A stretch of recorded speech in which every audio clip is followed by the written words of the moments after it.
Fundamentos do Espiritismo na gloriosa oração do Senhor. Sou daqueles que consideram o Espiritismo mais como uma ciência e como uma filosofia. Só o entendo como religião em dois sentidos: no sentido simbólico do termo religio, do latim, que deriva do verbo religare, religar, vincular de volta, apontando para a reconexão do ser humano com Deus, e no reconhecimento da necessidade de um enquadramento legal que garanta aos seus adeptos o direito de vivenciá-lo coletivamente, através do estudo e da prática. Não me atraem os rituais e as fórmulas rígidas. Tenho profunda consciência de que a intenção bem qualificada e direcionada para uma finalidade assistencial, mesmo sem nenhuma palavra, já atua, dispensando qualquer forma, fornecendo os recursos ao auxílio espiritual que se observam nas preces e resulta em bênçãos aos destinatários. Basta o sentimento irradiado com a intenção sincera de bem-querer. Preciso dizer isso para me posicionar com integridade aos meus valores e aumentar as chances de que o aprofundamento que irei fazer a seguir não seja visto tão somente como um reforço ao hábito mecânico de repetirmos preces decoradas. Mas, se por um lado defendo que não existem fórmulas mágicas, mantras ou símbolos sagrados capazes de operar milagres espirituais por si só, por outro reconheço que, quando um grupo se une no mesmo pensamento e sentimento elevados, cria-se uma sintonia que potencializa os efeitos dos recursos espirituais. Sem essa união de propósitos e intenções claras, dificilmente haveria harmonia plena, a não ser que todos se comunicassem naturalmente por telepatia. O que quero dizer é que tenho aprendido a valorizar as fórmulas no papel que desempenham de unir todos em um foco comum. A arte espírita, por exemplo, que se expressa através das formas audiovisuais, pode atrair a nossa atenção, mobilizar nossos sentimentos, auxiliar na nossa elevação e concentrar as nossas energias em um propósito maior. Assim, podemos também usar a prece decorada, com a mesma função que uma música elevada oferece, como um meio de conduzir o pensamento de um ou mais espíritos, encarnados ou não, por uma sequência de posturas internas que, quando executadas com sensibilidade de consciência e intenção de servir a Deus, ajudam para que as vibrações dos que oram sejam aproveitadas pelos espíritos superiores nas atividades de assistência. Enquanto eu escrevia o capítulo anterior, uma ideia foi se desenvolvendo e eu procurei anotar todas as intuições. Reflete e reconheço que o Pai Nosso ou prece dominical, termo derivado do latim Dominus, Senhor, significando, portanto, a oração do Senhor, é um exemplo largamente usado nas reuniões mediúnicas e através do qual se pode construir uma relação com os fundamentos do Espiritismo. Originalmente, eu iria fazer apenas uma apreciação desta prece, mesmo correndo o risco de ser um pouco repetitivo, visto que ela é uma das mais comentadas na literatura espírita. Mas, aos poucos, essa apreciação foi ganhando aprofundamento e eu percebi que havia um convite sutil para apresentar a prece do Pai Nosso como fundo para os preceitos espíritas que sustentam as atividades nas reuniões mediúnicas. Coincidentemente, foi uma das preces que aprendi a orar com a minha mãe. Já vi ela servir de abertura para trabalhos na Umbanda e no Espiritismo, já vi ela ser usada individual ou coletivamente nas reuniões mediúnicas para levar alento aos espíritos sofredores e hoje, no grupo Ninguém Está Sozinho, é um instrumento de foco coletivo para contribuir no resgate de desencarnados. Por isso, pela popularidade e pela profundidade de ensinamentos que se pode extrair da oração ensinada por Jesus quando desejava dar um exemplo de como podemos nos dirigir a Deus, desdobrarei a seguir os fundamentos espíritas que devem ser internalizados e cuja prática qualifica os trabalhos assistenciais e espirituais. A prece do Pai Nosso. Como disse anteriormente, a oração dominical já foi comentada muitas vezes em muitos livros. O próprio MEP, Mediunidade, Estudo e Prática, também a aborda com detalhes.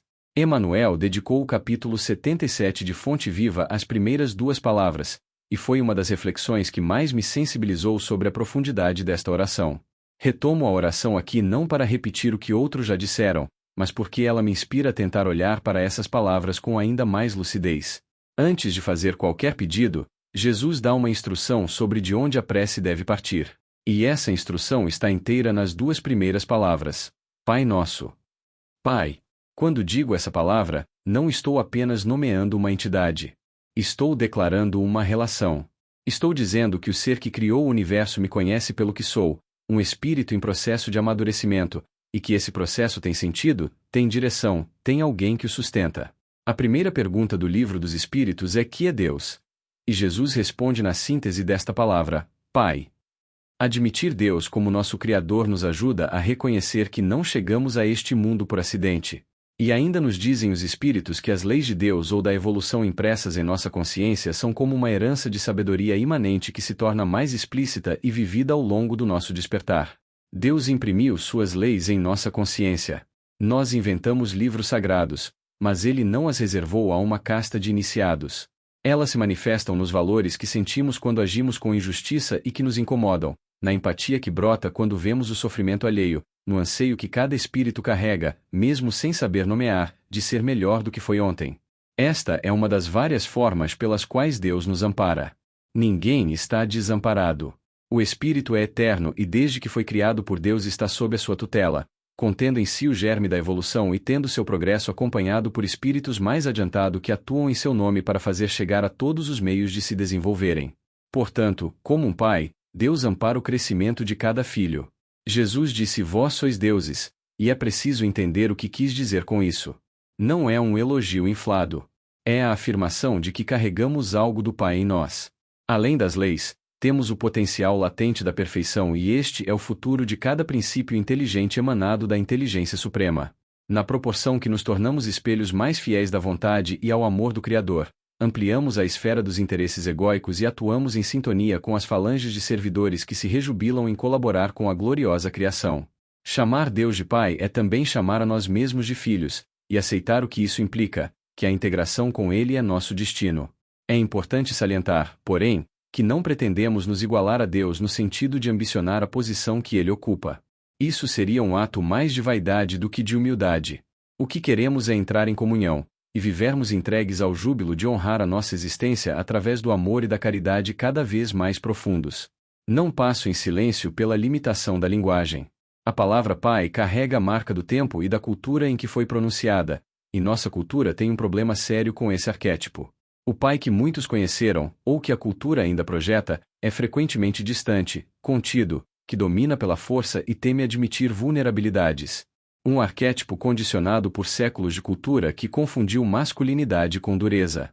Esse pai cultural não chora, não pede perdão, e mede o amor pelas conquistas, não pela presença. E foi justamente essa imagem incompleta que, ao longo de milênios, alimentou a visão de um Deus vingador e tirano, que opera na base da punição e da recompensa, o Deus que castiga os desobedientes e premia os fiéis. Mas essa visão não é só um equívoco teológico, ela é também um instrumento de poder. Um Deus que pune é conveniente para quem quer controlar. Justifica hierarquias, silencia a dissidência, transforma a submissão em virtude e o questionamento em pecado. As instituições religiosas que dominaram povos inteiros pela ameaça do inferno, os colonizadores que usaram o medo do juízo divino para subjugar culturas, os líderes que ainda hoje mobilizam a culpa e o medo como alavancas de obediência, todos operam com a mesma estrutura. O mecanismo muda de nome, o paradigma da punição e da recompensa permanece.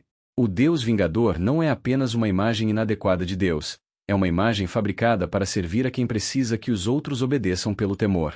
O arquétipo da mãe, apesar de também ter sido distorcido pela mesma cultura que o subjugou, carrega algo que esse modelo falhou em oferecer: o amor incondicional, a sensibilidade de alma que é a raiz da compaixão e da misericórdia. Quando Jesus disse Pai, não estava confirmando o arquétipo cultural, estava confrontando-o com um modelo completamente diferente. Um Pai que nos criou livres, que imprimiu as leis do bem na nossa consciência em vez de impô-las pelo medo, e cuja perfeição nos convida à admiração, não ao terror. O Espiritismo esclarece o que a linguagem limita. O gênero biológico é atributo do corpo, não do espírito. A divindade suprema, expressão máxima e completa de todas as virtudes, incluindo as que nossa cultura atribuiu erroneamente só ao feminino, como a sensibilidade, a ternura, a misericórdia e o amor incondicional, não cabem categorias de gênero. João Evangelista resumiu com 3 palavras aquilo que toda filosofia espiritual tenta circundar: Deus é amor. Quando digo Pai, estou me referindo a isso, a origem amorosa e justa de onde viemos e para onde evoluímos. Nas reuniões mediúnicas, pronunciar Pai reenquadra toda a lógica do trabalho. O amor do Pai não nos chega de forma abstrata, ele se concretiza através dos espíritos mais adiantados que, em seu nome, veiculam recursos de amparo, orientação e cura. Os mentores que dirigem os trabalhos são instrumentos desse cuidado paterno, presentes onde nossa visão não alcança, atuantes onde nossa limitação se impõe.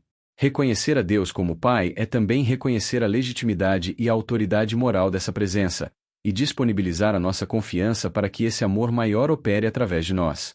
Não podemos, contudo, deixar de lembrar das chamadas Mães Consoladoras, espíritos luminosos que, ao longo de diversas encarnações, experimentaram profundamente o vínculo de amor e cuidado materno. São esses espíritos, frequentemente mulheres que já foram mães dos próprios assistidos ou de muitos outros corações sofridos, que no plano espiritual continuam a representar o rosto mais terno do amor incondicional. Em inúmeras reuniões mediúnicas, são elas que recebem, amparam e envolvem os recém-desencarnados ou espíritos sofredores, oferecendo aquele aconchego único, a palavra suave, a compaixão e a misericórdia que apenas um coração maternal plenamente desenvolvido pode expressar. A presença dessas mães espirituais evidencia que o amor de Deus também nos alcança através do feminino sublime, preenchendo as lacunas, recolhendo as dores e suavizando as lutas daqueles que buscam auxílio, ressuscitando, nos corações sofridos, a esperança e a confiança na bondade divina. Nosso. E então Jesus acrescenta esse pronome, e aqui está a virada. Não meu Pai. Nosso Pai. Toda a oração que vem depois está construída sobre essa base. Os pedidos que farei não são só meus. A misericórdia que peço não é só para mim. O pão que preciso, as dívidas que carrego, as tentações que temo, tudo isso, quando digo nosso, deixa de ser meu problema particular para se tornar a condição compartilhada de uma humanidade inteira em jornada. Daí vem a necessidade de superarmos o egoísmo com a caridade. Diante de Deus, somos todos iguais. Não os que usam as mesmas palavras, não os que seguem a mesma doutrina. Todos os espíritos em processo de evolução, descendentes da mesma origem, vinculados pela mesma jornada, são filhos do mesmo Pai. Daí vem a necessidade de superarmos o orgulho com a humildade. Ninguém está sozinho nisso, e, por isso mesmo, ninguém evolui sozinho. A realização de cada um está entrelaçada com a realização de todos. E todos aqui não se restringe à humanidade, a fraternidade que essa palavra inaugura se estende a todos os seres da criação, a vida em suas formas mais variadas, as inteligências que habitam outros planos, aos que ainda não reconhecemos como irmãos mas que partem da mesma centelha divina que nos anima. Essas duas palavras, Pai Nosso, já contêm o ensinamento mais fundamental de Jesus: amar a Deus sobre todas as coisas e ao próximo como a si mesmo. Não como dois mandamentos separados que precisam ser memorizados, mas como um único movimento que se desdobra a partir de uma única compreensão. Se reconheço que Deus é meu Pai, minha mãe, árvore da qual sou fruto, nasce em mim a veneração, a confiança e a aspiração de me tornar mais semelhante a Ele. Se é nosso, meu amor não pode parar em mim. Ele se estende, naturalmente, a todos os que compartilham a mesma origem. O próximo não é um ser abstrato, é um irmão que ainda não reconheci plenamente como tal. Amá-lo é, em última análise, honrar o Pai que nos é comum e reconhecer que pertencemos à mesma família universal. Ver Deus como Pai é reconhecer a natureza da sua autoridade espiritual. No plano espiritual existe uma hierarquia onde o maior ajuda o menor, diferente das autoridades da Terra que frequentemente usam o poder para obter privilégios e procuram se distanciar das minorias. Jesus ensinou que o maior no reino dos céus é aquele que se faz o menor entre os homens. Isso porque a autoridade espiritual é moral. E, na proporção em que nos aproximamos de Deus Pai, nos importamos e colaboramos cada vez mais com os nossos irmãos. Portanto, fora da caridade não há salvação, no sentido de que a nossa realização espiritual, que acarreta na sublimação dos sofrimentos e ampliação do amor, passa pela ajuda ao próximo. E quando pensamos na perfeição que podemos desenvolver, não se trata de uma evolução isolada que nos equiparará a Pai, mas da integração com a nossa família universal, a rede de benfeitores que, na medida em que cresce e envolve mais espíritos em fé, amor e caridade, aumenta a capacidade de expressar as dádivas mais sublimes de felicidade espiritual que podemos construir e vivenciar coletivamente. Emmanuel fala que depois de Deus, a humanidade passa a ocupar o centro do que sentimos. Compreenderemos as necessidades e as aflições, os males e as lutas de todos os que nos cercam ou estaremos segregados no egoísmo primitivista. Todos os triunfos e fracassos que iluminam e obscurecem a Terra pertencem-nos, de algum modo. Os soluços de um hemisfério repercutem no outro. A dor do vizinho é uma advertência para nossa casa. O erro de um irmão, examinado nos fundamentos, é igualmente nosso, porque somos componentes imperfeitos de uma sociedade menos perfeita, gerando causas perigosas e, por isso, tragédias e falhas dos outros afetam-nos por dentro. Quando entendemos semelhante realidade, o império do eu passa a incorporar-se por célula bendita à vida santificante. Sem amor a Deus e à humanidade, não estamos suficientemente seguros na oração. Em uma visão sistêmica desta família universal, podemos perceber que mesmo quando destruímos tudo ao nosso redor, quando espalhamos a dor e desistimos de nós mesmos, Deus nos estende a mão para recomeçarmos a lição através do ventre de uma mãe que nos acolhe em uma nova reencarnação. A lei do amor está presente o tempo todo. É claro que Jesus também nos fala da responsabilidade que temos com a lei de justiça, mas antes de confundirmos essa justiça com castigo ou punição, precisamos internalizar que Deus é amor, é Pai nosso. E tudo isso é lembrado antes do primeiro pedido. Antes de pedir pão, perdão ou proteção, Jesus já estabeleceu o fundamento. A relação com Deus e a relação com o próximo são o chão sobre o qual o restante da oração pode, de fato, ser orado. Sem isso, sem a consciência de que estamos diante da nossa fonte e de que somos todos irmãos em espírito, o que segue pode facilmente se tornar uma lista de pedidos pessoais entregue a uma entidade distante. Com isso, torna-se algo radicalmente diferente, um filho ou filha conversando com seu pai ou sua mãe, em nome de todos os seus irmãos. E é com essa consciência que nos sentamos em reunião. Cada espírito que chega para receber assistência, confuso, agitado, ainda preso a rancores ou ilusões, é irmão da mesma família espiritual, filho do mesmo pai, na mesma jornada em que nos encontramos, apenas em outro ponto do caminho. Do espírito mais adiantado, que vem colaborar como benfeitor, ao espírito mais perturbado, que chega em busca de alívio. Todos merecem ser recebidos com o mesmo respeito fraterno que o nosso pede. Não é condescendência, é o reconhecimento genuíno de que o que nos separa deles não é a essência, mas o grau. Que estais no céu. Deus é inteligência suprema, causa primária de todas as coisas. O céu não é um endereço além das nuvens, é a dimensão espiritual que abarca tudo e todos, a mais sutil, a mais livre das limitações que a densidade da matéria impõe. E porque é a mais sutil, ela permeia tudo. Não há espessura de rocha, nem profundidade de sofrimento, nem escuridão de ignorância que a exclua. No fluido cósmico universal infinito que preenche todo o espaço, conecta todos os seres do mundo material ao espiritual, pulsa a onipresença de Deus. Quando dizemos que estás no céu, estamos dizendo, estás em tudo, perto de tudo, presente onde nem percebo, e minha tarefa é aprender a perceber. Quando Jesus ensina que na casa de meu Pai há muitas moradas, a compreensão espírita amplia a imagem. A casa do Pai é o universo, e as moradas são as múltiplas condições de vida que a criação oferece, mundos e experiências correspondentes ao adiantamento do espírito. Assim, o céu deixa de ser uma única habitação destinada a uns poucos, ou um destino fixo e uniforme. Ele se revela como a justiça e a bondade de Deus em ação, acolhendo cada consciência no lugar e no grau, compatível com o que já consegue viver e compreender. E, porque há muitos degraus, há sempre esperança. O porvir não é um muro, mas um caminho aberto, em que o Pai nos conduz, com sabedoria, por incontáveis oportunidades de aprendizado, reparação e progresso, até que a alma, amadurecida no bem, sinta com mais clareza, por dentro, o sentido profundo de dizer, que estais no céu. E há ainda um sentido íntimo nessa expressão que nos recoloca no lugar certo. Dizer que o Pai está no céu é reconhecer a superioridade do Ente Supremo, não como afastamento, mas como altura do que é infinito diante do que, em nós, ainda é limitado. A própria doutrina nos lembra que a inferioridade das faculdades humanas não permite compreender a natureza íntima de Deus e que, mesmo quando enumeramos seus atributos, o fazemos do nosso ponto de vista, porque há coisas acima da inteligência do homem.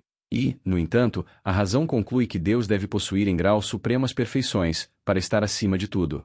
Assim, céu também se torna este ato de reverência lúcida, aceitar que Deus escapa a toda análise sem deixar de confiar que sua sabedoria e bondade sustentam a ordem do universo, e que, conforme crescemos moralmente, vamos penetrando melhor no âmago das coisas e fazendo uma ideia mais justa dele, ainda que sempre incompleta. Nas reuniões mediúnicas, que estais no céu é menos um aceno para longe e mais o reconhecimento do que pulsa aqui dentro.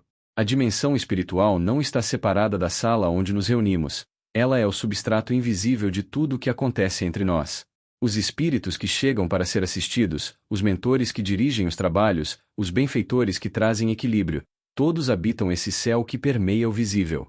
Essa consciência muda a qualidade da presença de cada trabalhador. Não estamos apenas coordenando um grupo humano, mas participando de um intercâmbio entre planos, e é esse intercâmbio que confere à reunião sua potência assistencial. Santificado seja o vosso nome. Para que esse nome seja santificado de verdade em nós, porém, é preciso percorrer um caminho, e ele nem sempre começa pela consciência. Há quem aprenda a louvar a Deus por condicionamento, família, cultura, religião recebida. Não há motivo para depreciar esse começo, mesmo ali uma relação vai nascendo, e muitos descobrem, pela prece repetida e pela experiência vivida, que orar de fato transforma. O problema aparece em outra frente, aos que, envaidecidos do próprio saber, tratam a questão de Deus como coisa reservada a gente simples. Jesus reconheceu exatamente essa armadilha ao render graças ao Pai por ter revelado estas coisas aos simples e pequenos e não aos doutos e prudentes, referindo-se, antes de tudo, aos escribas e doutores da lei de seu tempo, guardiões do saber sagrado que, ironicamente, foram os primeiros a rejeitar o que haviam estudado a vida toda. O orgulho do conhecimento fechou os olhos que deveriam ser os primeiros a enxergar. O princípio, porém, vale além do século I, não porque o simples seja mais merecedor, mas porque o orgulho fecha os olhos à mesma luz que a criação derrama em toda parte.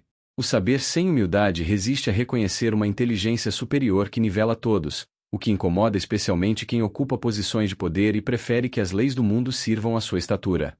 A vida, porém, é uma mestra paciente. As venturas e desventuras, as causas que se convertem em efeitos, os planos que ruem ou se transformam, vão dobrando o espírito até que ele busque explicações que as ciências do mundo não alcançam. Quando o espírito começa a enxergar as leis que atravessam existências, a justiça que não é punição, mas amor que não desiste, a misericórdia que dá novas oportunidades em vez de condenar, algo se quebra no orgulho e nasce o maravilhamento. Quanto mais se pede com humildade, mais se recebe. Quanto mais se estuda o planejamento que sustenta a vida, mais se reconhece que a lei de Deus é superior a qualquer legislação humana. Assim, nesse ir e vir de vidas e de ciclos, da fé ingênua à pretensão orgulhosa, do fracasso que dobra ao saber reconstruído sobre bases mais profundas, chega-se àquilo que a doutrina chama de fé raciocinada, a que se apoia nos fatos e na lógica e pode encarar a razão de frente sem fraquejar. É essa fé que santifica o nome de Deus, não por repetição, mas por convicção que veio de dentro para fora. Mas esse santificado se completa em dois movimentos inseparáveis. Primeiro, como veneração, porque a prece é ato de adoração, pensar em Deus, aproximar-se dele, render-lhe louvor e gratidão, deixando que essa grandeza nos eduque por dentro. Segundo, como conduta, porque o nome do Pai não se santifica apenas na palavra bonita, mas na vida que produz frutos. Se a reverência não se traduz em serviço, caridade e melhora real, ela se torna adoração improdutiva. Santificar o nome de Deus, então, é permitir que a lembrança do Pai se converta em direção moral. O que eu penso, sinto e faço passa a honrar, com simplicidade e firmeza, aquilo que digo crer. Assim, o Espiritismo nos ensina a santificar o nome do Senhor reconhecendo o aspecto sagrado da criação, da vida que pulsa em cada ser, das leis que sustentam o cosmos, de cada gesto genuíno de caridade entre irmãos. Quando olhamos para a obra do nosso Pai assim, aprendemos a reverenciá-la. E isso tem consequências práticas para o trabalho espiritual. Santificamos o nome do Pai também quando recebemos com esse mesmo respeito os espíritos que chegam perturbados à nossa reunião mediúnica. Venha a nós o vosso reino. Pedir que o reino de Deus venha a nós é, antes de tudo, uma aspiração dirigida para dentro, que começa a operar no interior do espírito quando as virtudes vão, uma a uma, substituindo as paixões inferiores. Esta é a primeira e a mais importante dimensão do reino de Deus, pois é a que surge no interior dos seres e que dará suporte à dimensão social do reino de Deus.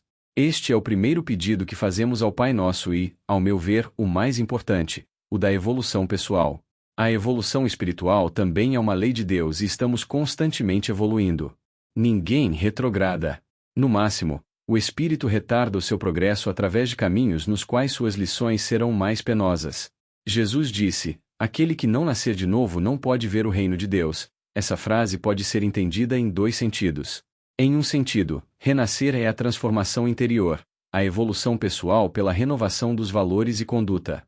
Em outro sentido, é o progresso espiritual que ocorre através do ciclo reencarnatório: nascer, morrer, renascer ainda e progredir sempre, tal é a lei.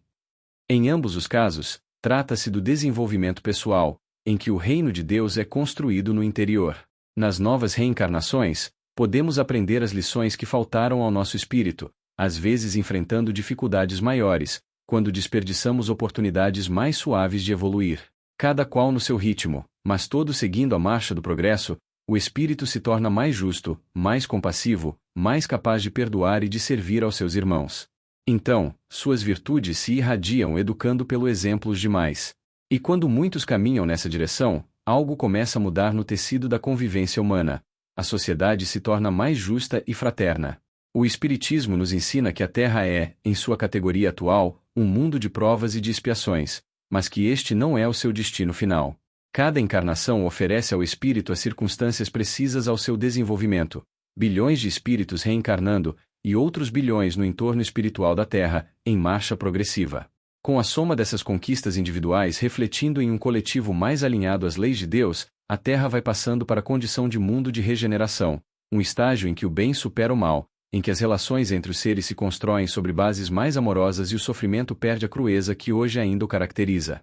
Quando pedimos venha a nós o vosso reino, estamos pedindo, portanto, os dois, que a ordem divina se instale em cada coração, e que, pela semeadura dos seres assim renovados, o mundo ao nosso redor avance rumo a essa transformação social. O campo é a própria terra, as sementes são os atos de amor e de caridade, e a colheita é um planeta regenerado. Porém, cada espírito habita o ambiente compatível com o que ainda é. Os espíritos se agrupam por afinidade e, por isso, em uma terra regenerada, a seleção natural da evolução espiritual da média dos espíritos poderá torná-la um planeta inadequado para quem não está comprometido intimamente com a construção do reino de Deus interior. Assim, os nossos irmãos em evolução que precisam de experiências mais penosas para o orgulho e o egoísmo não encontrarão neste reino regenerado um local compatível com sua necessidade e, por misericórdia divina, poderão ser transmigrados para outros reinos mais compatíveis às lições de que precisam. Os planetas para os quais são levados, mesmo que moralmente inferiores, assim como a Terra, também estarão em evolução e contarão com a tutela de guias espirituais a serviço da vontade divina. Do mesmo modo, os espíritos que estão muito adiantados em seu progresso podem precisar dinamizar a sua evolução em planetas superiores à Terra, mais evoluídos em moral e ciência. Assim, outras habilidades para contribuir na obra divina podem ser desenvolvidas, mas a nossa lente tão restrita às necessidades humanas da Terra tornam essas conjecturas muito superficiais. Com a pluralidade dos mundos habitados e as infinitas faixas de progresso que nos aproximam, mas nunca nos fazem chegar na perfeição divina, podemos sempre pedir, independentemente do orbe em que estivermos, que venha a nós o vosso reino. A reunião mediúnica é, nesse sentido, um laboratório do reino. Cada espírito que chega perturbado e parte mais sereno, cada trabalhador que disciplina o ego para servir com mais clareza, cada momento em que o amor prevalece sobre o julgamento, tudo isso é o reino de Deus se instalando, um ato de cada vez. Não esperamos a terra regenerada para começar. Começamos agora, neste círculo, nesta hora. E cada reunião bem realizada planta sementes que a providência fará crescer além do que podemos ver. Seja feita a vossa vontade. Venha a nós o vosso reino é o pedido de evolução. Seja feita a vossa vontade é o modo como se refletem os atos daquele em quem o reino de Deus já habita. Ele honra a divindade sendo instrumento dela, como filho que internalizou os valores do Pai e age a partir deles porque os reconhece como seus. Mas o que significa, afinal, fazer a vontade de Deus? Não é submissão a uma dominação externa, não é a obediência do servo que teme a vara, nem a capitulação do fraco diante do forte. Essa leitura produz uma espiritualidade deformada, erguida sobre o medo e a sujeição, e foi amplamente explorada como instrumento de controle, como vimos ao refletir sobre o arquétipo do Deus vingador. A obediência que Jesus propõe é outra, fundada no reconhecimento de que Deus é digno de toda a nossa admiração não porque tem poder para punir, mas porque é a expressão máxima de tudo o que há de mais belo nas virtudes. A responsabilidade por se aperfeiçoar é de cada um, e o livre-arbítrio de praticar a sua lei é nosso. A diferença entre os dois tipos de obediência é tudo: o medo paralisa e distorce, o amor orienta e liberta. Uma mesma conduta exterior pode emergir de fontes completamente diferentes, e a fonte importa tanto quanto o ato. Aqui se instala um dos paradoxos mais belos e mais exigentes da vida espiritual. A vontade de Deus não chega de fora, gravada em tábuas de pedra reservadas a uma casta de iniciados, ela ressoa de dentro, porque Deus imprimiu suas leis na consciência de cada espírito. A consciência é a depositária dessas leis. Ser fiel à vontade do Pai é, portanto, ser fiel à própria consciência, na sua expressão mais lúcida, mais corajosa, mais verdadeira.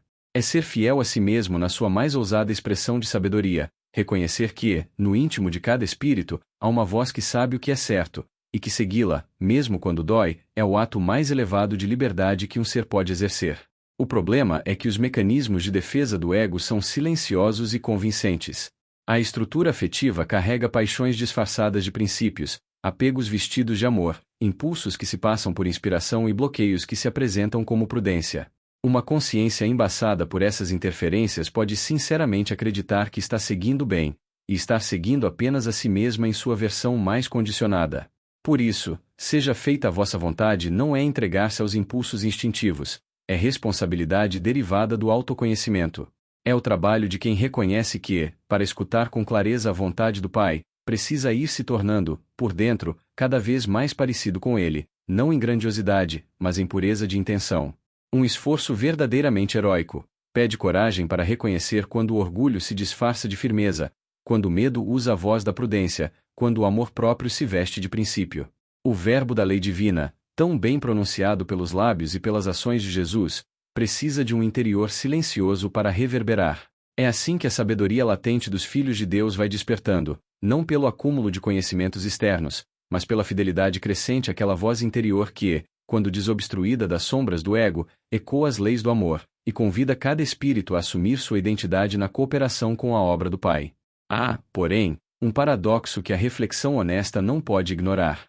Reconhecer que Deus é onipotente e onisciente e que a humildade diante disso nos inclina à sua vontade, tem, à superfície, a mesma estrutura do modelo que acabamos de criticar. Alguém mais poderoso e mais sábio estabelece a regra: eu me curvo por não poder competir. A diferença não está na lógica do argumento, está no caminho pelo qual a convicção foi construída. A fé que não passou pela dúvida tende a se quebrar no primeiro encontro com a realidade que não cabia no mito.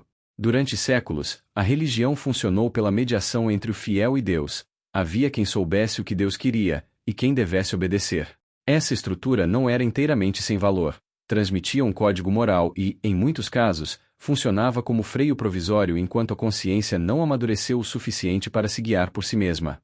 Mas para sobreviver era preciso proteger os mitos que a sustentavam, e isso exigia um custo progressivo. Dogmas infalíveis, heresias perseguidas, ciência tratada como ameaça.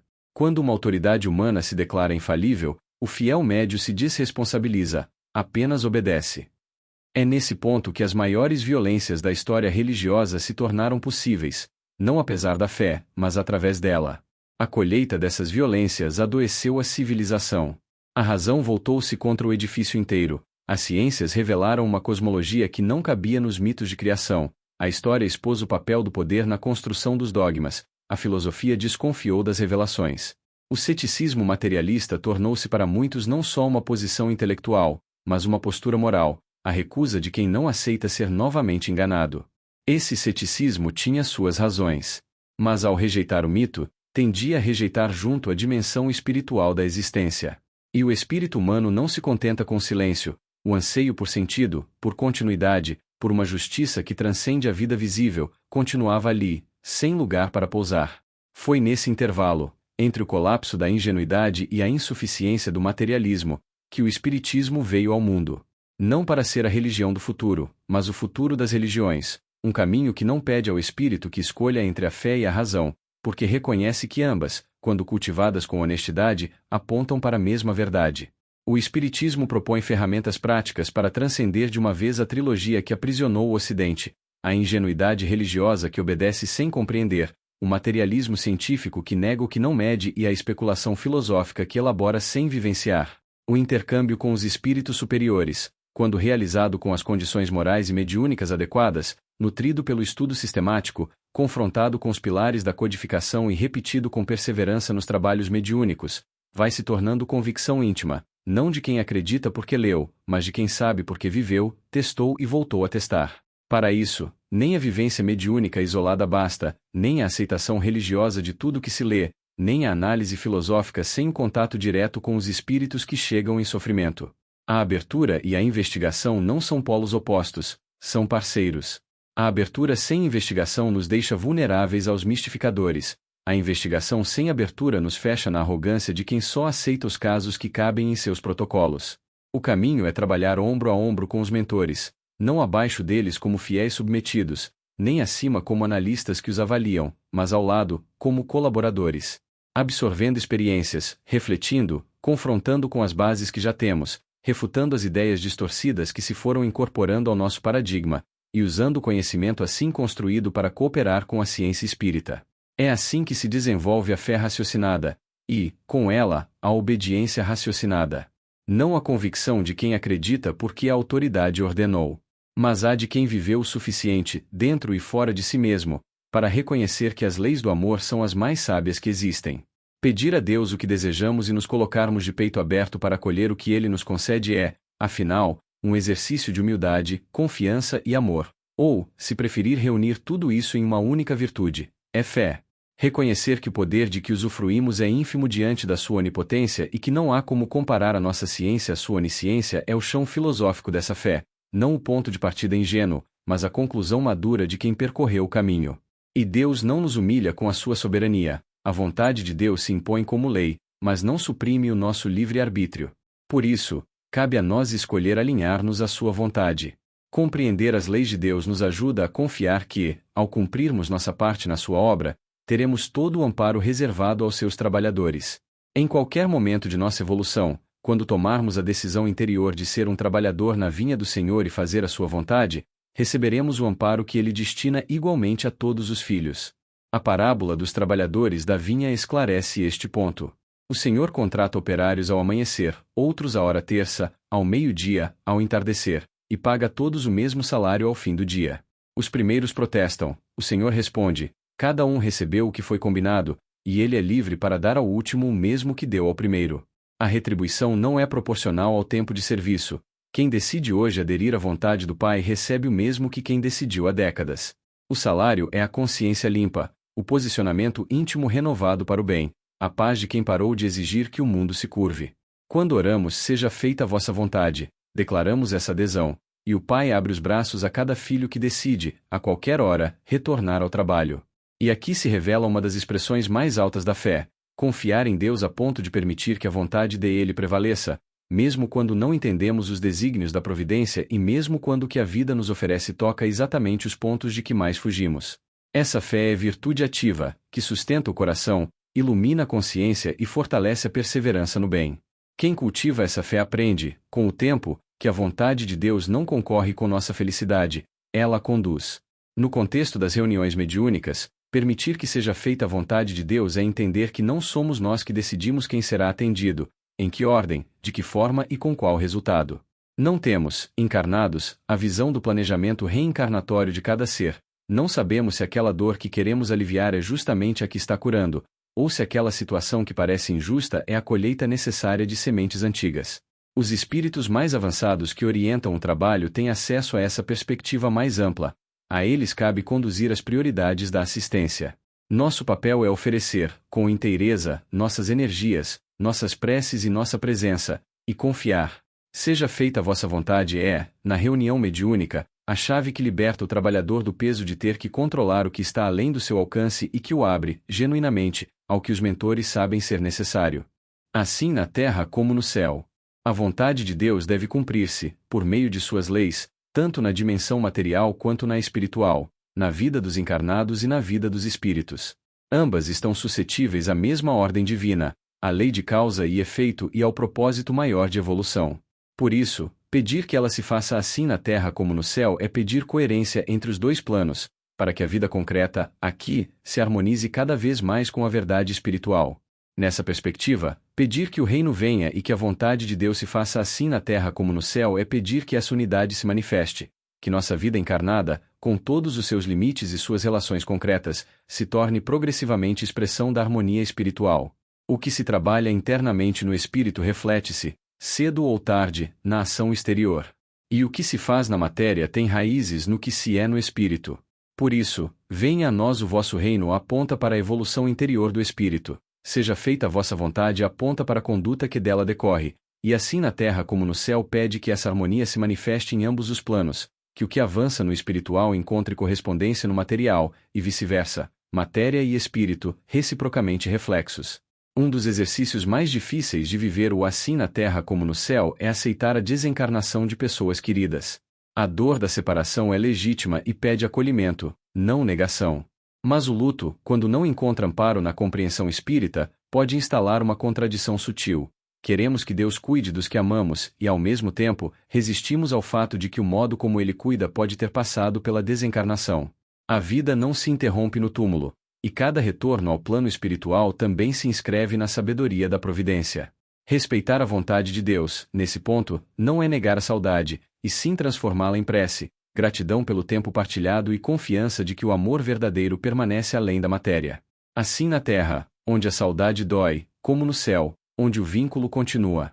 Esse mesmo afeto, porém, pode trazer um desafio específico para quem participa de reuniões mediúnicas de assistência espiritual. Há uma tendência natural, compreensível, mas que merece atenção, de entrar nos trabalhos com a mente voltada para os próprios entes desencarnados, o familiar que partiu com dívidas pendentes, o amigo que se foi em circunstâncias difíceis, o ente querido de cuja situação no plano espiritual nos preocupamos. A intenção é boa, o afeto que a move é real. Mas ao ocupar o campo mental com esses pensamentos durante os trabalhos, o participante pode inadvertidamente atrair esses espíritos para o ambiente da reunião, fora do planejamento dos mentores, fora do momento adequado, em condições que podem não ser as mais propícias para uma assistência efetiva. Mais do que isso, a atenção dirigida para o interesse pessoal fragmenta a egrégora coletiva que os benfeitores precisam para atuar. O que era serviço converte-se, sutilmente, em pedido. O que deveria ser oferta torna-se demanda.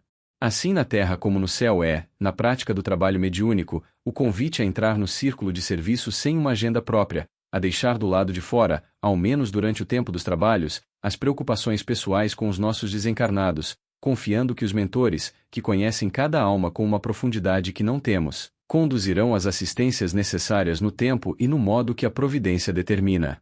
Se o nosso ente querido precisa de auxílio, esse auxílio chegará, não porque o convocamos, mas porque está no planejamento de quem enxerga além do que vemos. Nossa contribuição mais valiosa é a qualidade da nossa presença, uma atenção limpa, uma intenção desapegada, uma disponibilidade que não escolhe a quem servir.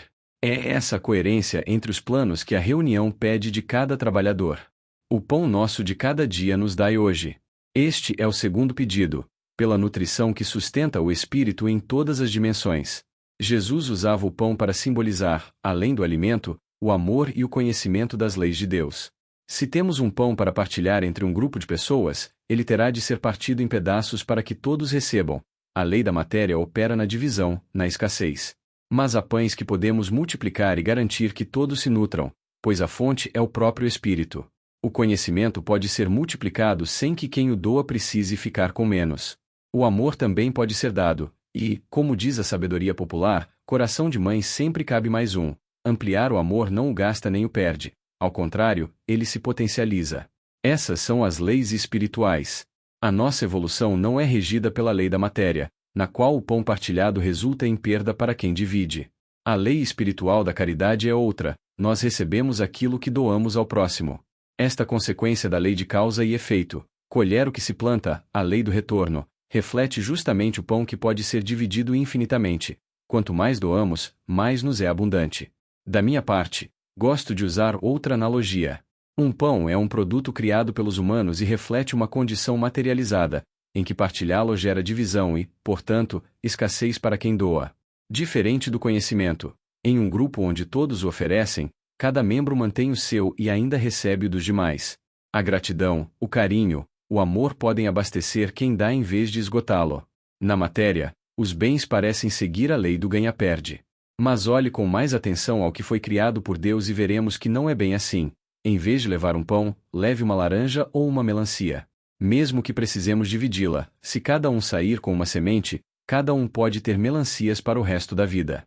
Portanto, até mesmo na matéria encontram-se gravadas as leis da abundância, e, em uma sociedade que aprende a compartilhar conhecimento, amor e recursos naturais, podemos viver com muita prosperidade. Por isso, reitero, fora da caridade, não há salvação. Há um ponto que costuma escapar quando falamos de pão. O pão do trigo, do afeto ou do conhecimento não chega às nossas mesas sem antes ter passado por um processo coletivo de preparação. Houve mãos que plantaram o trigo e cuidaram do campo no tempo incerto. Houve gente que cuidou, com amor e dedicação, quem hoje nos é caro. Houve quem ensinou e formou mentes, preparando os caminhos que sustentam os educadores de hoje. E, mesmo quando não vemos esses bastidores, existe uma rede de cuidado que sustenta a disponibilidade dos recursos que chegam até nós. Cada etapa carrega uma colaboração com o todo, e cada doação bem-intencionada prepara, silenciosamente, a colheita de amanhã. É por isso que a prosperidade, quando é obra de Deus e não mero acaso, se encontra com a lei da caridade. Fora da caridade não há salvação. Mas a lei da prosperidade não anula a lei do trabalho. O pão não chega à mesa sem a dedicação de quem cultiva. Aqui, a nós cabe a semeadura, o cuidado com o campo e até a colheita. A Deus cabe a condução do clima e das leis que fazem a semente germinar e a planta crescer e frutificar. E a parábola dos talentos ilumina o ponto. Cada um deve exercer as suas competências para multiplicar as bênçãos recebidas e devolvê-las ao Senhor ampliadas. Aquele que as guarda sem empregá-las no progresso comum terá de responder pela omissão. Aquele que delas se utiliza para gerar mais bênçãos colhe o resultado do trabalho realizado e enriquece a vida, orando a Deus. No contexto do trabalho mediúnico, o pão se manifesta em múltiplas formas: o estudo que prepara o trabalhador, a prece que nutre o ambiente, a palavra de alento que chega ao espírito sofredor no momento certo. E a lei da multiplicação se confirma a cada reunião.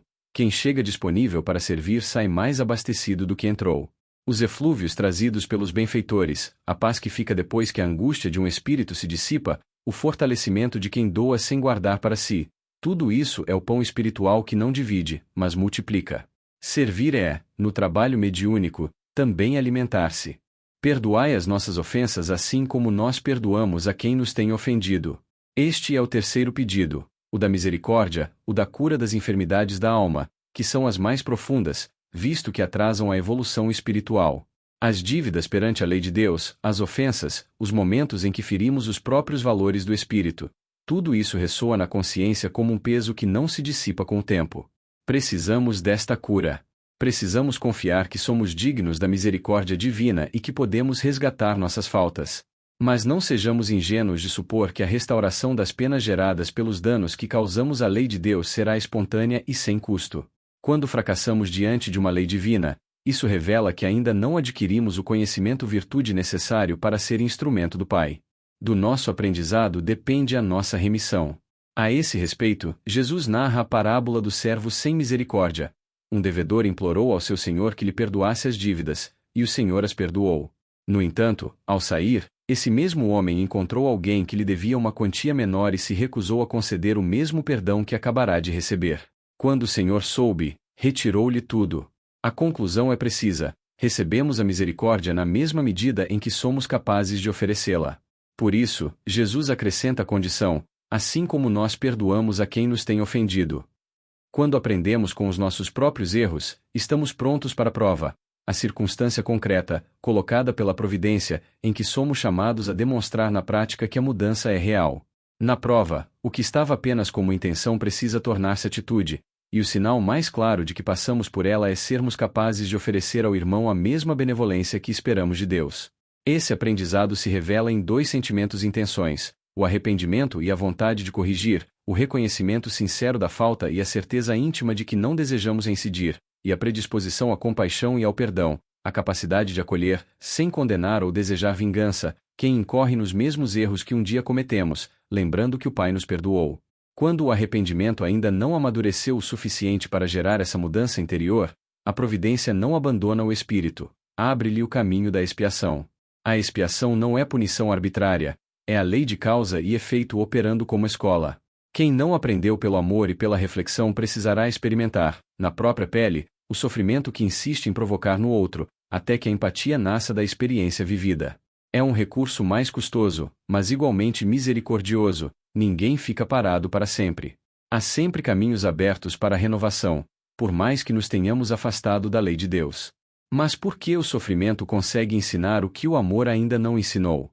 Porque quem ainda não desenvolveu o amor ao próximo não tem a sensibilidade necessária para imaginar, a partir de dentro, o que o outro sente. Sem esse laço afetivo, a reflexão intelectual sobre o próprio erro permanece superficial. O espírito pode até reconhecer a falta, mas sem conscientizar-se da dor que provocou. O sofrimento da expiação age precisamente aí, ao colocar o espírito no lugar de quem foi prejudicado, força-o a conhecer aquela dor por experiência direta, não por dedução. E é dessa experiência vivida que nasce, enfim, a empatia. A empatia, por sua vez, é a semente do amor ao próximo, pois só quem é capaz de entender em extensão a dor do outro é capaz de genuinamente não querer causá-la. Se o espírito já soubesse amar o próximo como a si mesmo, a expiação seria desnecessária. O amor naturalmente o tornaria sensível ao sofrimento alheio e a caridade seria sua primeira escolha. A expiação é, portanto, o caminho mais longo para chegar onde o amor chega diretamente. Com esses dois conceitos em mente, a parábola do servo sem misericórdia ganha uma leitura mais precisa. O devedor recebeu o perdão do Senhor, e naquele mesmo dia, foi colocado diante da sua prova. Encontrou alguém que lhe devia e tinha agora a oportunidade de demonstrar, na prática, que havia aprendido a lição da misericórdia. Não passou. Recusou o perdão ao seu devedor, e a consequência foi imediata. O Senhor retirou-lhe tudo e o entregou à expiação, até que pagasse o que devia. Note que o Senhor não o abandonou nem o destruiu, manteve-o num processo orientado para a quitação da dívida. A expiação é, nesse sentido, a bondade de Deus operando pelo único caminho ainda disponível para quem fechou os olhos do coração. O sofrimento fere o solo rígido do coração árido que não estava fértil para o amor brotar. O sofrimento também nos ensina a valorizar a caridade alheia e nos permite restaurar laços de afeto, sendo que a mão que nos estende o alívio hoje é, muitas vezes, a mesma que nos feriu ontem. O caminho da remissão percorre, portanto, etapas bem definidas: o arrependimento genuíno, reconhecimento sincero da falta e vontade de não reincidir, a expiação, quando necessária, o sofrimento que amolece o solo árido do coração e abre nele espaço para a empatia, a prova, a circunstância concreta em que somos chamados a demonstrar que a mudança é real e não apenas intenção, e, por fim, a compaixão ativa, a capacidade de perdoar, acolher e compadecer-se de quem ainda luta com as mesmas fragilidades que já nos pertenceram, reconhecendo na mão que hoje estende o alívio uma lição que o sofrimento tornou possível. Ser instrumento da misericórdia de Deus é, ao mesmo tempo, a demonstração mais concreta de que passamos pela prova e o exercício que nos aproxima dele. Esse conjunto de capacidades, escutar sem julgamento, aspirar o alívio das dores morais e encorajar os que se afastaram de Deus a reencetar a sua conexão com o Pai, tem relação direta com o trabalho mediúnico. São a base da compaixão com que se deve acolher os irmãos que chegam às reuniões em sofrimento. E não nos deixeis cair em tentação. A parábola do servo sem misericórdia nos deixa com uma pergunta incômoda: como aquele homem pôde fazer isso? Sair da presença do Senhor que acabará de lhe perdoar uma fortuna e, logo ali na esquina, recusar perdão a alguém que lhe devia uma quantia irrisória? Como é possível tamanha insensibilidade?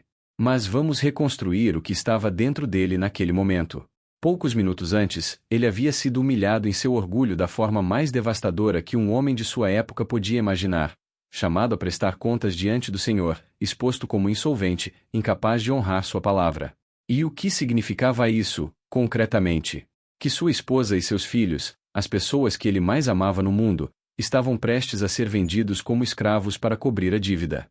Ele havia implorado de joelhos, com o rosto no chão, pela misericórdia que recebeu. O alívio foi imenso. Mas o terror que carregou até aquele momento não desapareceu de um instante para o outro. E então, ainda com as pernas trêmulas e o coração acelerado, ele vira a rua, e vê aquele rosto. O rosto de alguém que lhe devia. E aqui entra o condicionamento que a cultura lhe havia gravado na alma. A lógica de que as dificuldades que nos chegam têm sempre um culpado a apontar. Na cabeça daquele homem, fragmentada pelo medo e pela vergonha recentes, aquele devedor carregava uma parcela de responsabilidade pelo que havia acontecido. Afinal, se todos os seus devedores tivessem honrado seus compromissos a tempo, talvez ele não estivesse em dívida com o Senhor. Aquele rosto, portanto, não era apenas o de um devedor, era a representação de tudo o que havia ameaçado a sua família, de todo o medo que sentiu de perder quem amava, de toda a humilhação que seu orgulho não suportava admitir que acabará de passar. Antes de julgá-lo, deixemos a pergunta pousar: diante de tudo isso, do medo ainda fresco, da vergonha ainda ardendo, de uma cultura que lhe ensinara a vida inteira a cobrar o que é seu e proteger os seus, você teria estrutura íntima para perdoar aquela dívida?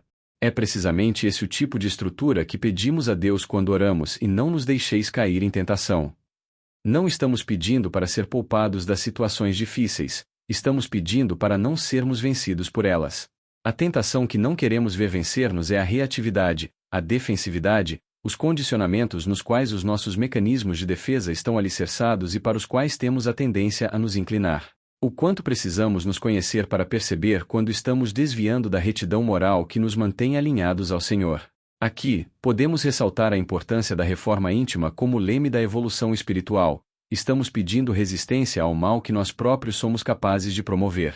Pedimos também o concurso dos benfeitores espirituais, nossos irmãos mais antigos na evolução, que velam por nós e nos aconselham nos momentos de escolha. Às vezes, a forma mais sustentável de não cairmos em tentação é pela lei do esquecimento em uma nova reencarnação. Porque nem a morte física é capaz de causar espontaneamente o perdão pelas ofensas vividas.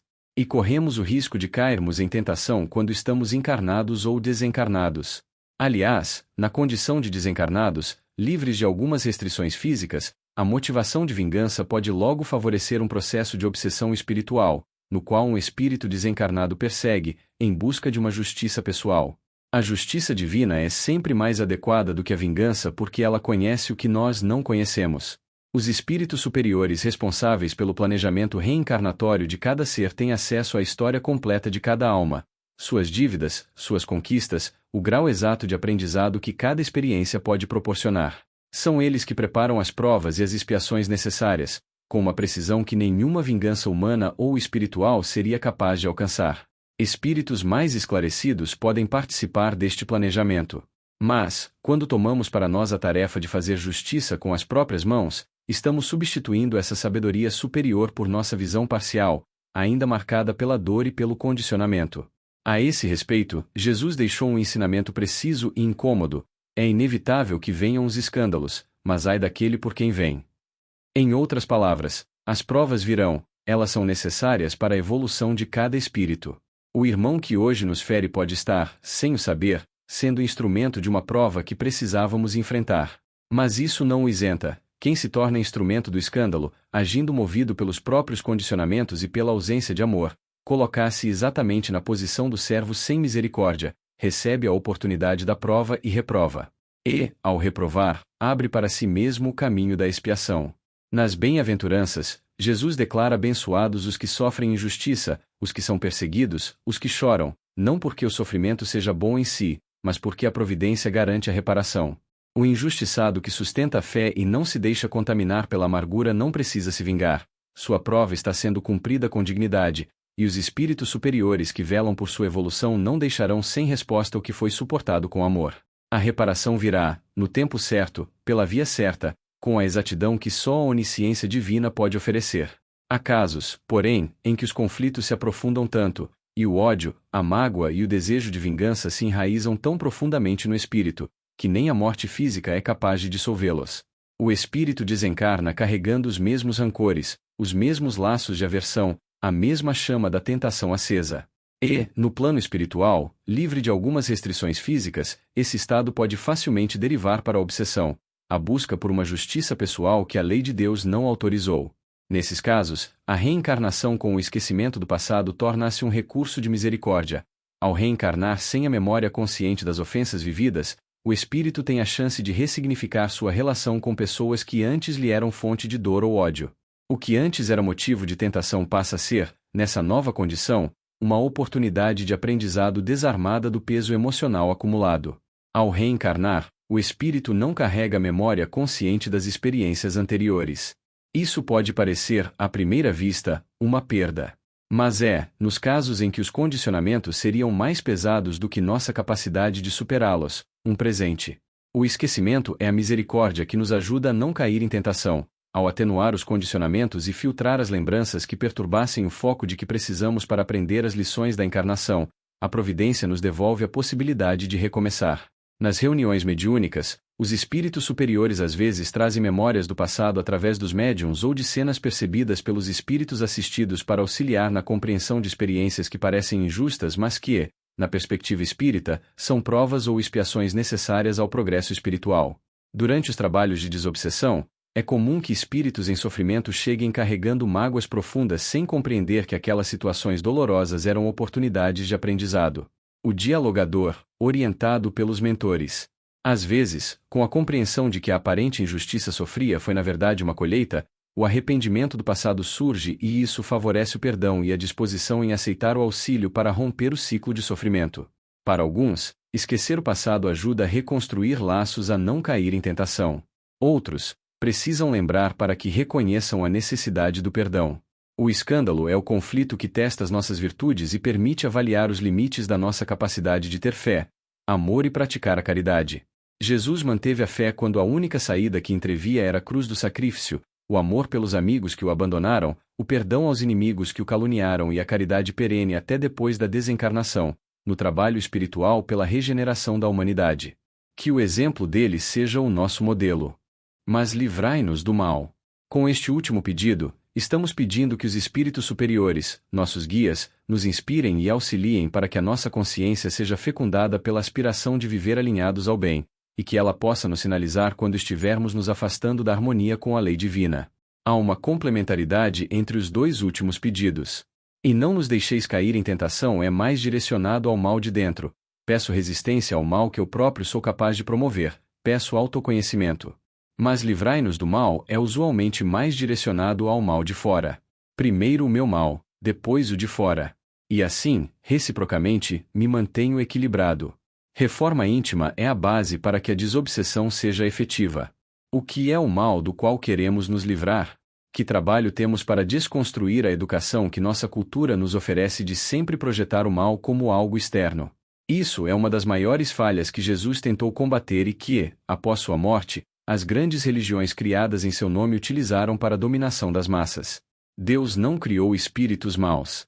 Nos criou a todos simples e ignorantes, com o potencial latente da perfeição. O que chamamos de mal é, na verdade, o comportamento que reflete o distanciamento temporário do bem, a projeção de sofrimentos do espírito que se isolou do amor por medo, por orgulho, por incompreensão da sua verdadeira natureza. Todos somos capazes de desenvolver o amor, a diferença está apenas no grau de evolução alcançado por cada um. O mal, portanto, não é uma força independente que nos ataca de fora. É a ausência do bem. Assim como a escuridão é a ausência da luz, e o frio é a ausência do calor. Quando um espírito age de forma prejudicial, não está expressando sua essência, mas sim o grau de ignorância em que ainda se encontra sobre as leis divinas e sobre sua própria identidade como Filho de Deus. É por isso que Jesus ensinou: Pai, perdoa-lhes, porque não sabem o que fazem. Não sabem, esta é a chave. O mal nasce da ignorância, não da maldade intrínseca. Nossa cultura, porém, nos ensina desde cedo a externalizar o mal. São os outros que são maus, são as circunstâncias que nos corrompem, são as tentações externas que nos desviam. Essa projeção é conveniente porque nos isenta da responsabilidade de olhar para dentro e reconhecer nossas próprias sombras. É mais fácil combater um inimigo externo do que enfrentar os condicionamentos, medos e orgulhos que carregamos em nós mesmos. Jesus veio justamente para inverter essa lógica. Quando disse o reino de Deus está dentro de vós, estava apontando que tanto a salvação quanto a perdição têm sua origem no interior de cada ser. Quando ensinou que do coração procedem os maus pensamentos, estava localizando a raiz do problema onde ela realmente está, em nossa consciência ainda não purificada. E quando declarou que a verdade vos libertará, estava oferecendo o antídoto, o autoconhecimento sincero, que nos permite reconhecer e transformar aquilo que em nós ainda não está alinhado ao amor. Infelizmente, após sua desencarnação, muitas das instituições criadas em seu nome inverteram novamente essa lógica, voltando a externalizar o mal. Criaram demônios, infernos eternos, forças malignas externas, e, com isso, reinstalaram o medo como instrumento de controle. Ao fazer do mal algo externo e ameaçador, essas instituições se colocaram como intermediárias necessárias entre o fiel e Deus, oferecendo proteção contra ameaças que elas próprias criaram. É uma das distorções mais profundas do cristianismo primitivo, transformar a mensagem libertadora de Jesus, que nos chamava à responsabilidade pessoal e ao amor, em um sistema de dependência e submissão baseado no medo. O Espiritismo, ao resgatar a compreensão de que somos espíritos eternos em processo de evolução, nos devolve a responsabilidade sobre nosso próprio destino. Não há demônios externos a temer, mas há condicionamentos internos a transformar. Não há inferno eterno a evitar, mas há sofrimentos temporários que nós mesmos criamos quando nos afastamos da lei de amor. Não há salvadores externos em quem depositar nossa evolução, mas há o exemplo de Jesus e o auxílio dos espíritos superiores para nos inspirar e orientar no caminho que cada um deve percorrer por si mesmo. Quando pedimos livrai-nos do mal, estamos, portanto, pedindo lucidez para reconhecer em nós mesmos aquilo que ainda precisa ser transformado, e força para realizar essa transformação. Estamos pedindo para não sermos vencidos pelos nossos próprios condicionamentos, medos e orgulhos. E estamos pedindo o auxílio dos benfeitores espirituais para que nossa consciência seja cada vez mais sensível à voz do bem que habita em nós, essa herança divina que nos orienta, desde dentro, para a prática do amor. Vale uma observação sobre a linguagem que usamos ao nomear os espíritos que expressam o mal. Termos como obsessor ou suicida ainda carregam uma generalização que define a pessoa pelo que ela fez, como se o estado presente fosse a identidade permanente. O espírito não é suas ações, que podem e serão transformadas pela evolução. Essa distinção importa para o trabalho mediúnico. Acolhemos com compaixão o irmão que errou, não condenamos um ser que seria o próprio erro. Todo mal é temporário, não porque o sofrimento seja irrelevante, mas porque nenhum espírito estaciona para sempre no afastamento de Deus. O mal é uma fase do bem para alguns espíritos, a ignorância que precede o conhecimento, a dureza que antecede a ternura, a escuridão que torna a luz reconhecível. Além disso, através do amor e do esclarecimento sobre as leis divinas podemos auxiliar nossos irmãos que ainda não despertaram para sua verdadeira essência como filhos do Pai e irmãos nossos, para que comecem a se libertar do mal através do arrependimento, com os bálsamos de esperança promovidos pelo acolhimento espiritual, todo digno do filho pródigo que, por mais que se tenha perdido e desperdiçado muitas oportunidades de honrar a Deus, tem a sua conversão de volta ao lar da família espiritual celebrada com hinos de gratidão. Mas, quando o nosso acolhimento ainda não oferecer a este irmão, que expressa o mal que desejamos ver transformado, uma conexão de confiança e consideração, quando os nossos esclarecimentos lhe ferem as crenças, suscitando revolta ou indiferença, ainda assim não perderemos a fé na sua regeneração. Os espíritos superiores que nos guiam conhecem cada alma com uma profundidade que não temos, conhecem as feridas que não se veem, os medos que se disfarçam de agressividade, os caminhos tortos que chegam até ali carregando séculos de afastamento. E não perdem a paciência. Se eles, de onde enxergam tudo, seguem dedicados ao bem de cada espírito sem exceção, como poderíamos nós, com nossa visão tão parcial, desistir de um irmão ou apressar o que tem seu próprio tempo?